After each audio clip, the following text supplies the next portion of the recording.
صباح الخیر، اہلاً و سہلاً و مرحبا بکم جمیعا۔ جیسا کہ آپ کو بتایا گیا تھا، الدرس التاسع، لیسن 9، لیسن 10 اور لیسن 11 تینوں میں فعل ماضی کے الگ الگ صیغوں کو سکھایا گیا ہے۔ آپ طلباء سے اس بات کا مطالبہ کیا جاتا ہے کہ ان تینوں چیپٹرز کو اچھی طرح پڑھیے، سمجھیے، یاد کیجئے، ان کے الفاظ معانی یاد کیجئے۔ جو فعل ماضی کے صیغے ہیں 14 صیغے، ان کا استعمال آپ سیکھیے۔ فعل ماضی کی گردان کو زبانی یاد کیجئے۔ جب تک ہم فعل ماضی کی گردان آرڈر وائز یاد نہیں کریں گے، ہم فعل ماضی کے صیغوں کا صحیح استعمال نہیں سیکھ سکتے۔ تو میں دوبارہ آپ سے یہ کہنا چاہوں گا کہ فعل ماضی ہر ایک بچے کو فعل ماضی یاد ہونا چاہیے، یہ لازمی ہے، تبھی آپ سینٹنسز کا صحیح ٹرانسلیشن کر سکتے ہیں۔ دوسری چیز یہ کہ آپ ورڈ میننگ کو، الفاظ معانی کو اچھی طرح یاد کیجئے۔ آپ اس کو چھوڑنے کی کوشش مت کریے کہ ایک چیپٹر کے الفاظ معانی ہم چھوڑ کر آگے بڑھ جاتے ہیں، اس کو نہیں پڑھتے۔ ایسا ہرگز نہیں کرنا ہے آپ کو، یہ آپ کا بہت بڑا نقصان ہوگا۔ دوسری چیز یہ کہ دیکھیے، حامد دخل البیت، میں نے بتایا تھا کہ فاعل یعنی سبجیکٹ واحد ہے تو دخل فعل بھی واحد ہوگا، مذکر ہے تو فعل بھی مذکر ہوگا، اور یہاں سلمہ مؤنث ہے فاعل تو پھر خرج نہیں کہیں گے بلکہ خرجت، سلمہ خرجت من البیت۔ اسی طرح ہی ذہبت، انت نظرت مذکر کے لیے، انتی قرأتی یا انتی نظرتی مؤنث کے لیے۔ تو یہ واحد کے آپ نے صیغے پڑھے۔ چیپٹر 10 میں آپ نے تثنیہ کے صیغوں کو پڑھا، تثنیہ مذکر غائب اور تثنیہ مؤنث غائب، پھر تثنیہ مذکر حاضر اور تثنیہ مؤنث حاضر، اور جمع میں آپ نے تثنیہ متکلم کو پڑھا۔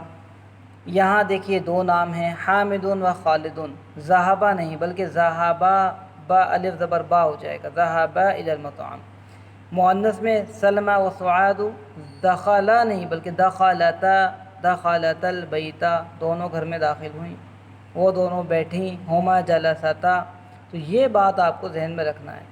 اسی طرح انتما یا خالد و حامد، اخذتما غصن الشجری، اخذتما تثنیہ مذکر حاضر اور تثنیہ مؤنث حاضر، دونوں کے لیے ایک ہی صیغہ استعمال کیا جاتا ہے، اس کو ذہن میں رکھیے۔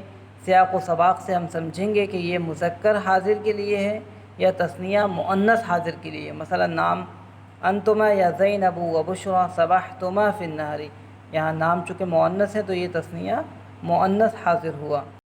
اسی طرح پھر ہم نے جمع کا صیغہ پڑھا، نحن قرأنا الجریدہ، ہم نے اخبار پڑھا یا ہم دونوں نے اخبار پڑھا، اس کے لیے بھی ہم قرأنا جمع کا صیغہ استعمال کرتے ہیں۔ اسی طرح نحن بھی تثنیہ اور جمع دونوں کے لیے استعمال کیا جاتا ہے۔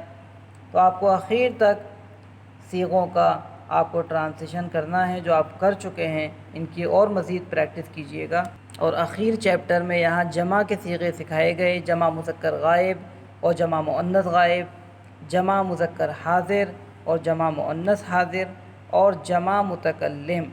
مثلا 3 نام ہیں یہاں پر، ذہبو، وہ سب گئے الی المدرسہ، ذہبا نہیں بلکہ ذہبو، چونکہ جمع کا استعمال 3 یا 3 سے زیادہ کے لیے کیا جاتا ہے۔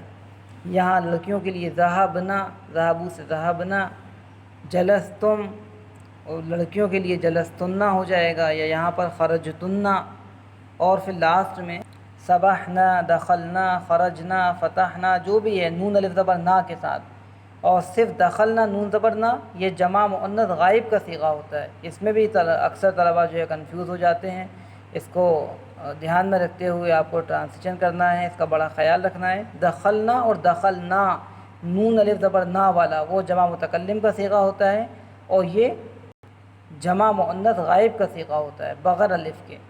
تو اس طرح پورے صیغے آپ نے پڑھے، ان تمام صیغوں کو دوبارہ سے یاد کیجئے، اس ویڈیو کو بار بار دیکھیے، اس کو سمجھنے کی کوشش کیجئے۔ تمام صیغوں کو آرڈر وائز پیج نمبر 96 پر بھی سمجھایا گیا ہے، یہاں بھی آپ دیکھ سکتے ہیں، اور ان کو سمجھ کر جو ہے پھر آپ ٹرانسلیشن کرنا آپ کے لیے آسان ہو جائے گا۔ امید کرتا ہوں کہ آپ کو فعل ماضی اچھی طرح سمجھ آ گیا ہوگا۔ جو بھی ڈاؤٹس یا کنفیوژن ہو آپ مجھ سے پوچھیے گا۔ الآن مع السلامة إلى اللقاء.